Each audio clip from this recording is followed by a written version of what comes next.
to our ASMR channel. I'd be like, and happy to be spending some time with you. This is an EOS strawberry. Strawberries and cream. Lip balm.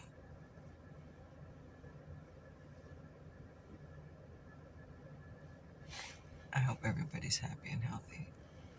It's Saturday morning. I just have a little story time for you.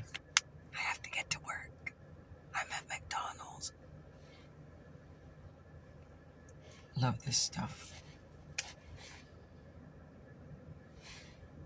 Love this stuff. Okay, y'all.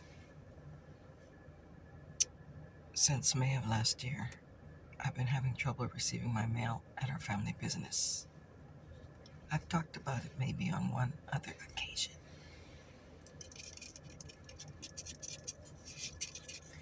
Since May 2024, we haven't been receiving our mail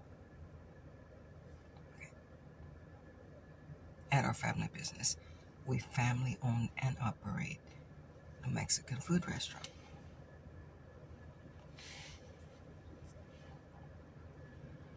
We've been there 47 years. Our parents opened the business in 1977. And since that date, November 1977, we've been receiving mail. Okay, never an interruption of mail, never a hold on mail.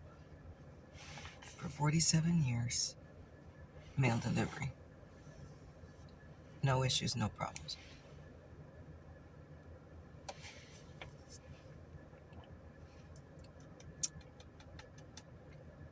This is delicious. It's got foaminess. It's got half caramel, half vanilla. You know, they should do that for you because my very, very dear friend, Miss Peewee, who lives in New York, she requested it like that and they told her, no, look, McDonald's, it takes 6 pumps of caramel or 6 pumps of vanilla. So if you ask for half and half, I guess technically they could tell you no. But it costs the same. Unless the caramel sauce is more expensive than the vanilla. And even if it is, that would be ridiculous to tell you no.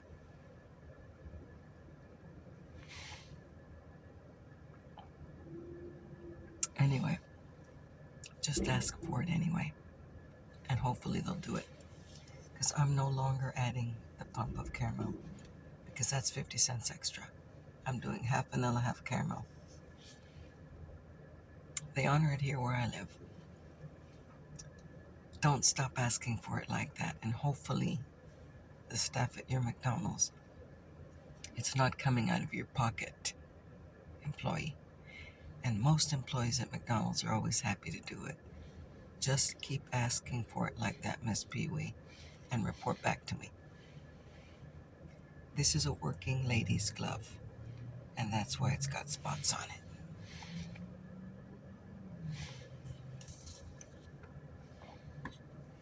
We do get mail at work, but mostly junk mail. And 90% of my mail, I'm not getting it. So, there is a 1-800 number. You create a claim. They do an investigation. They shoot the complaint to the post office in question, which is in my hometown. I called, created a claim. They reported here locally. Locally, they call me. And they did. Very professional. Look, we have a great post office. Period. Okay, all of the employees at our main post office, wonderful people. I have our P.O. box there. I'm there almost every day. Very nice people. Everybody been trying to figure this out. They're very busy. They're short-handed on mail carriers. They have to contract out people sometimes. And that's still no reason in the world for me not to be getting my mail, but I'm an understanding person. I never got mad. I never started yelling or obscenities. Of course, they'll arrest me if I do that, and they'll take me to prison. They'll take me to jail. I have reported this matter 4 times in the span of 10 months. Okay, I've talked to the folks at the post office at least once every 2 weeks. I did a hold mail, just hold my mail. I live down the street from the post office. I'll pick up my mail. That didn't work out worth a damn. Nothing worked. Now, our business is located on a main boulevard, and there's a large state project going on right now where they're converting the blacktop to concrete. So there is a lot of construction, and that's still not a reason for me not to get my mail. They do have to walk to get me my mail now. They'll have to park close by and walk to give me my mail. None of those are reasons for me not to be getting my mail. It's an auxiliary route. Okay, that's still not a reason for me not to get my mail. An auxiliary route means I don't have a permanent mail carrier anymore because it's not a large enough area for them to assign a permanent person. Look, I understand all of those things. They make perfect sense to me, but I still need my mail. Now, I'll go down to the post office and tell them, do you have my mail? Because obviously I'm not getting it, and they don't have it either. So 10 months worth of mail is lost in space. This has become extremely frustrating for me. I don't get mad, but I am a persistent lady. Okay, I'm going to keep asking about it. I'm going to keep inquiring about it. They're going to keep seeing my face standing there, asking them, please help me. They've tried different things, and nothing has worked. Okay, what is the exact problem? Only the good Lord knows what the hell is going on. There's some foul play here. There is some foul play here, because they had one young man who's a new delivery driver who got an attitude problem. That is for sure. I only reported him once because I know he was holding my mail. I don't have proof of that, so I only told the employees locally once, this young man named Orlando, he's not a good mail carrier. They hired him permanently anyway.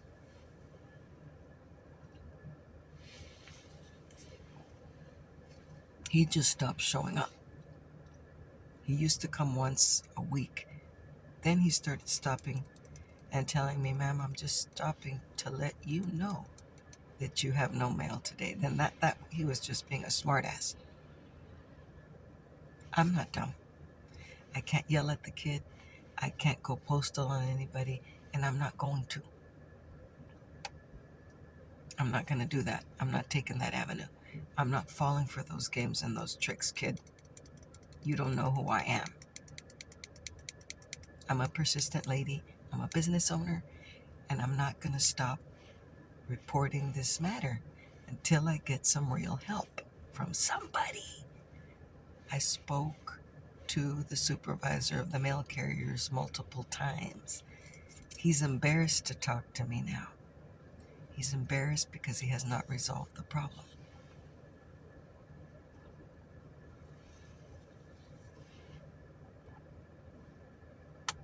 I have requested at least on 10 separate occasions to speak to the postmaster. I want to make an appointment. I know he's very busy. I don't expect him to come out of his office and come talk to me now. But I'd like to speak to the postmaster, please. I'm pretty sure he can help me. That never, ever materialized in 10 months. He's very busy, ma'am. He's not here, ma'am. We can't do that, ma'am. You can speak to a supervisor, ma'am, which I have done. I spoke to Danny. I spoke to Priscilla, and I'm not criticizing nobody except that kid Orlando. I have no excuses for him. They tried to help me so many times. Didn't work. It all boils down to the mail carrier. I even had 3 pieces of mail returned to sender, vacant, unable to deliver. You want to tell me there's no foul play going on here? Vacant, unable to deliver a piece of mail to a place that's been receiving mail for 46 years. I can see that happening one time by accident, but not 3 times. Somebody messing with my mail.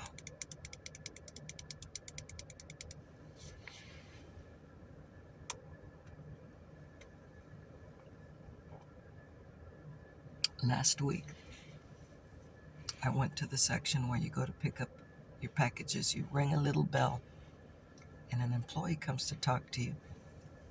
That's the same place you go if you're having issues with mail delivery. I spoke to a very nice young lady. I know all of the employees. She never loses her patience with me. And again, I'm not aggressive. I'm not mad. I'm not raising my voice.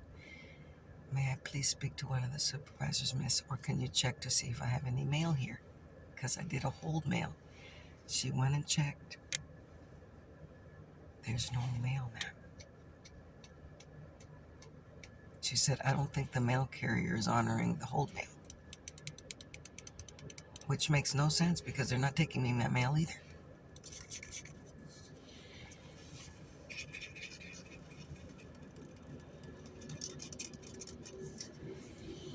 I told her, is there a supervisor I can talk to? I've left my phone number. They know who I am. Can you have Danny call me? Danny never called me. I know how busy they are, but I think I'm getting blown off by this time. I'm still not going to get mad. I'm still not going to stop inquiring or asking until I get a solution to this problem. I tried helping you solve my problem by doing a hold mail. They're not holding my mail. I literally live 2 minutes down the street from the main post office.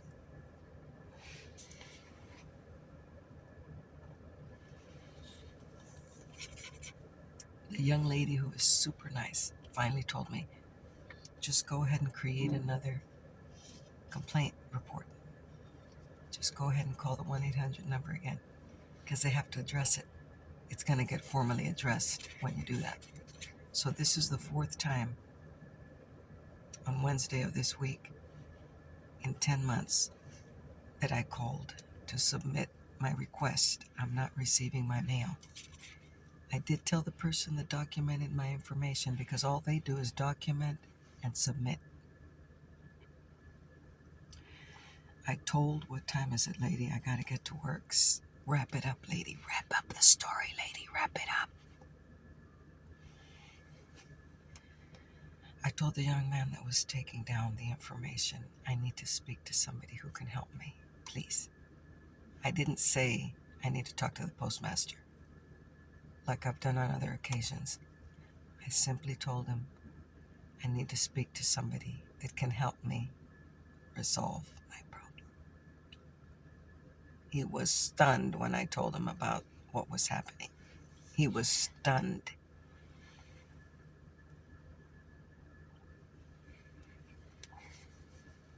So yesterday was Friday and I received a phone call from the post office, and you're going to be shocked when I tell you it was the postmaster.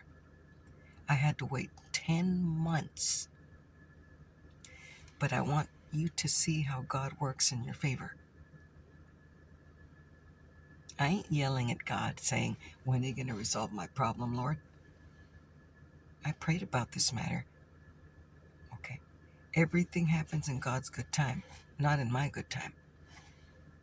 Lord, help me resolve this matter, please. If you don't help me, I'm never, ever going to get my mail. Period. My parents were God-fearing people. They fed the hungry. They donated food to the food shelters. Blessings are coming down from heaven because of them, not because of me. Okay. My parents were outstanding citizens of heaven. They're in heaven right now. Outstanding citizens, because when they were alive, They fed the hungry with donations of rice and beans and money and okay, God's going to help you anyway, even if that wasn't the case. But in this case, that's what's happening. Yesterday, the postmaster from the post office, who's the main person in charge of all matters pertaining to the post office, called me. He told me, ma'am, this is Tomas. I'm the postmaster. I was stunned. I started giggling. I was so giddy, I couldn't stop laughing. I told him, look, Tomas, I'm not even mad. I'm not even mad. You're the boss. You're the boss and you're calling me. Of course, he probably just thought I was losing my mind. Ma'am, why are you laughing? What's wrong with you? I told him, I'm finally talking to the right person. And I'm not even mad, Tomas. I've been trying to resolve this matter for 10 months. I'm not even mad anymore. I'm just laughing all the time. You're either going to get mad or you're going to get happy when you have a big problem you can't solve. And I was just laughing. But I was so giddy that I was talking to it's like talking to the celebrity. You know what I'm saying? I was talking to Clint Eastwood. Okay. I was talking to Clint Eastwood. I was talking to the boss of all the people at that post office, the man with full authority over all matters pertaining to my mail. So then I laid it all out for him. Tomas, thank you for calling me. I can't tell you how happy I am to be speaking to you. I told him, look, I'm not getting my mail. Since May of last year, we're a 46-year business, never had mail interruption, never had any problems. I told him, look, there is some construction going on here, Tomas. He said that shouldn't matter one bit. I told him they did tell me that I'm an auxiliary route. He said, ma'am, that should not matter one bit. You should be getting your mail. Tomas gonna take care of this. My problem is solved now. My problem is solved because the boss of all the people I've been talking to for 10 months is gonna take care of this. I told him everyone I talked to, not trying to throw nobody under the bus. I told him I spoke to Erica. Excuse me, her name's not Erica. I spoke to Danny. I spoke to Priscilla. They're right underneath him. It's the postmaster and then them. I said they've always done a great job trying to help me. I even commended the post office. I told them, before I tell you anything about my complaint, you have wonderful, outstanding people working at that post office. He's been working as a postmaster for probably 20 plus years, so he's probably my age. I ain't talking to a rookie. I'm talking to a seasoned veteran. My problem solved. God took care of it for me. I had to have patience. I was never going to give up. I knew God was going to step in and straighten out this matter for me, and He did. Okay, I'm so happy, so don't lose hope. If you got some pertaining problem in your life, whatever it is, your family's not talking to you, whatever is happening in your life, your coworkers don't treat you right, your neighbors are terrible, put it in God's hands. Leave the problem at His feet and don't stop praying about it. And He's going to resolve it for you, guaranteed.